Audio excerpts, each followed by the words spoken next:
O'zbekiston xalqimizdan iltimos qilib so'raymiz.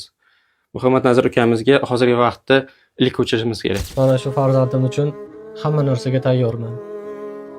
Hamma harakatlarga tayyorman. Bu farzandimni ilik ko'chirish operatsiyasini faqat Turkiyada ilojisi bor ekan. O'zbekistonda ilojisi yo'q ekan. Xalqimdan iltimos qilib so'rayman. Qo'ldan kelgancha yordam beringlar. Xalqimdan shuni iltimos qilib so'rayman. Shu farzandim uchun yordam qilishini. Qiynalayotganini ko'rib chidolmayapman. Farzandi qiynalgan chidolmaganman, kechalari bilan yig'lab chiqaman.